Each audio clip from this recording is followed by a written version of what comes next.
So the A is represented by an upward stroke and a downward stroke resting on the line like so.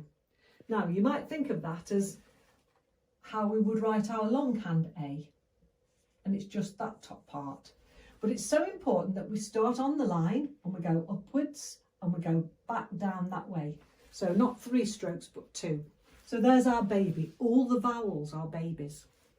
And then we have the adult. An adult means tall, fully grown, takes up most of the space between the lines. So that's the B, and it's like a big 6, like so. It looks a little bit like our longhand B. And finally the C, which looks exactly like our longhand C, which is our teenager. Why is it a teenager? Because it's not fully grown yet. If we draw the dotted line, it's only half the size of the adult. Now, size is exceptionally important in Teeline. If you don't get your sizes right, you won't be able to read your outlines. And it's okay writing fast, but if you can't read it back, it's no use. So it's so important to focus on these sizes right from the very beginning. So just like we will later, we're going to drill. So we've got 3 outlines, 3 different sizes.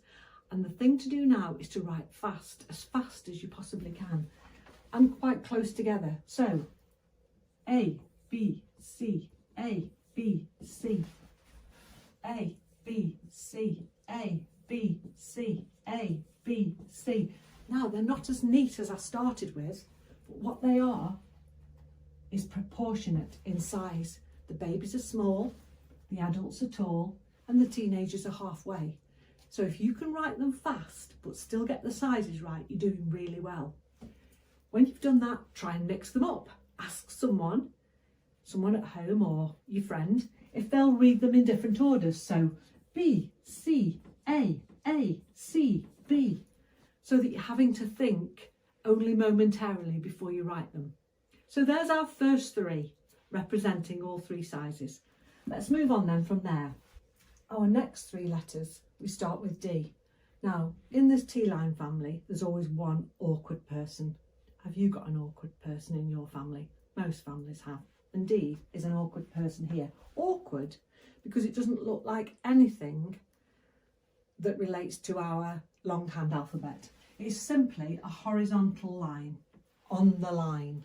On the line is important because if it was above the line, it would be a T, which we'll come on to next lesson. We're going to do the second half of the alphabet next lesson. But incidentally, that's where the system gets its name, Teeline, because there's only one letter that is above the line. And of course, that person in this family thinks they're above everyone else. Got one of those in your family too?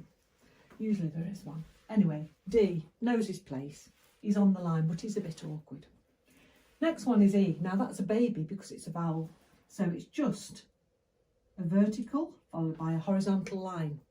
Now, just like I showed you with an A here, the E, if we did it in a longhand, capital E, is just that corner of it. So down and across, just 2 lines. Now, James Hill invented this system in 1968. And when James Hill went to school, they wrote F's like this. Watch again. Up, down, up. So James decided he was going to put 2 forms of F in Teeline. Not to make it more difficult for you, because we'll learn later how you use one form if it's joined onto one letter and the other form if it's joined onto another. Don't worry about that just at the moment. Let's just think about these 2 forms of F. So the first one is this half. It starts on the line, it goes up to the top and it loops down. Now it's an adult, so it's the same size as the B. And the second half, you see it just starts just slightly above the line and it loops down and back to the top. Now, if you're left-handed, you might do the loop the other way. Don't worry about that, as long as it's, this one's fat at the top and thin at the bottom, and that one's thin at the top and fat at the bottom. We get pear-shaped people and oval-shaped people and rounded people in every family. So F, we'll call him Freddie. Upwards and downwards. So now we've got D, E and F, 3 more. So we do the same again as we did for ABC. D, E, F, F, D, E, F, F, D, E, F, F. And again, mix them up, get someone to read them out for you. Then challenge yourself to put all those together. So A, B, C, D, E, F, F. A, B, C, D, E, F, F. Now, again, not neat, but you should be able to pick out baby, adult, teenager, awkward person. Baby, adult, adult. Baby, adult, teenager, awkward person. Baby, adult, adult. The adults because they're as tall as the bee. So now we're nearly there. We're nearly there. If you're already getting despondent, don't switch off, because you're building a house for you and Miss or Ms. Teeline. And when we build a house, the first 3 lessons are going to be a bit tough because we've got to dig down first before we build up. We're going to dig down to put the foundations in. And that's a bit boring sometimes, and you don't feel you're making much progress. But if those foundations are solid, then your house will go up so fast and it will be so exciting. So just stick with us. So we've got as far as F. Next one is G. Now, any letter that cuts the line in longhand also cuts the line or goes through the line in T-line. So the G starts here, it's rounded at the top, and it tails off at the bottom. So if I was doing a longhand G, it would look something like that. So there's the tail letter. We go round here and tails off at the bottom. So it looks like so, G. Next one is H. That's an adult, of course. Even though it's through the line, it's an adult. H, longhand H would be down and round. We're only going to use this part, the down part. So adult, straight down. I is a baby. Now, if you were marking your own work and giving yourself all ticks, which hopefully you will be able to do at the end of this, your tick would be this, wouldn't it? Just a little tick. Well, it's like that. It's sloped. Both halves are sloped down and up. Don't write it slowly. Flick it. That's a little I. And it actually says the word I or I. It says both of them. Next one is J. That's just a J that cuts the line. It doesn't have the dot on the top, just the J, how we would do it in longhand. Now I've run out of board, so I'm going to clean it off. I'm going to summarise what we've done so far because we're nearly there halfway through.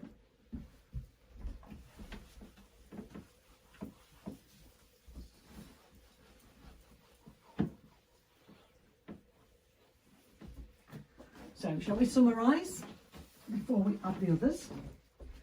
So we've got A, B, oh, it's still a bit damp, C, let's get to dry it,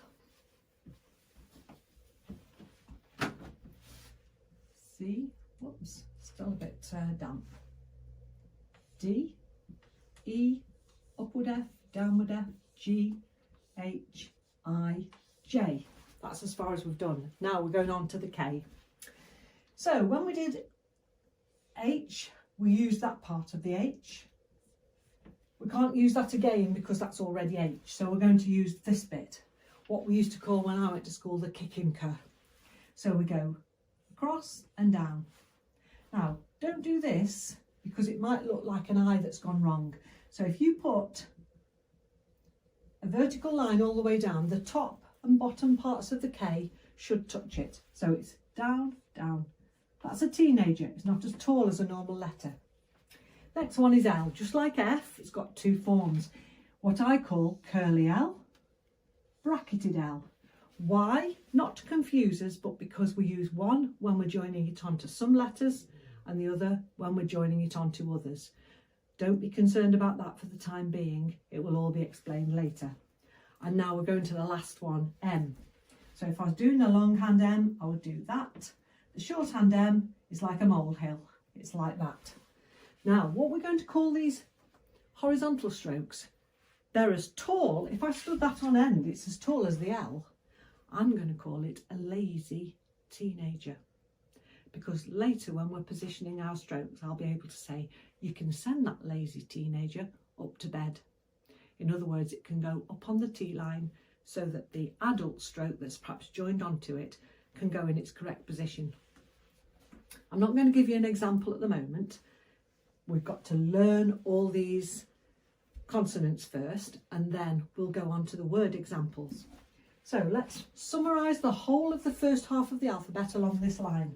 So A, B, C, D, E, upward F, downward F, G, H, I, J, K, curly L, bracketed L, M. That was too fast for you, I know, but you can play this over and over. And what you'll be able to do is print out the handout which is attached to this lesson, put it somewhere where you're going to be looking at it all the while, like next to your bed. And when I was learning this, I would wake up in the middle of the night going through the alphabet and think, what was the 2 L's again? And I would have to get up in the middle of the night and have a look. Now that's when you know that Teeline is under your skin, just like the way you would wake up in the middle of the night thinking about a new love, because this is your new love. Now, you practice these as often as you can, get someone at home to mix them up for you, and then you'll be ready to move on to the second half of the alphabet.